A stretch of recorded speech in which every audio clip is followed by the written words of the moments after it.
நம்ம இப்போ warehouse வாரண்ட்டுக்கும் warehouse ரெசிப்ட்டுக்கும் இருக்கிற டிஃப்ரென்ஸ் எல்லாம் பார்க்க போகிறோம். Warehouse warrant it is a document of title of goods.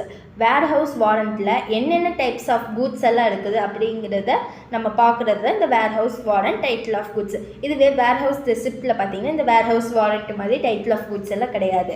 அடுத்து it is not only an acknowledgement for the receipt of goods but also give an authority to get delivery of goods by the owner or by third party.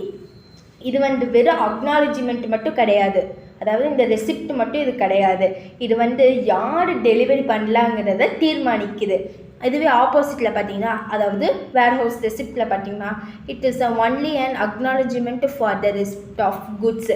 இது வெறும் அக்னாலஜ்மெண்ட்டாக receipt மட்டும்தான். இதை ரெசிப்டை வச்சு நம்மளால் டெலிவரியெல்லாம் பண்ண முடியாது.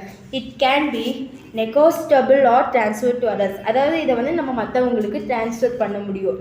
இதுவே வேர்ஹவுஸ் ரெசிப்டில் பார்த்தீங்கன்னா இதை இந்த ரெசிப்டை வச்சு நம்மளால ட்ரான்ஸ்ஃபர், அதாவது இதை வச்சு ட்ரான்ஸ்ஃபரே பண்ண முடியாது. இதுவே it can be give a collateral security for getting financial assistance.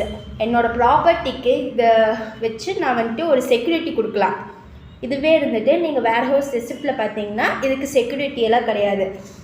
அதுக்கப்புறம் வேர்ஹவுஸ் வாரண்ட்டில் 5th delivery of goods effected by surrendering these warrant with endorsement. அதாவது இந்த ஒரு வாரண்ட்டை வச்சு நான் டெலிவரி பண்ணல. ஆனால் இதுவே வேர்ஹவுஸ் ரெசிப்டில் பார்த்தீங்கன்னா delivery is effected by the surrendering their receipt with the letter from depositor. அதாவது இதை நான் வெறும் இந்த ரெசிப்டை வச்சு மட்டும் வாங்க முடியாது, கூட ஒரு லெட்டரையும் கொடுக்கணும்.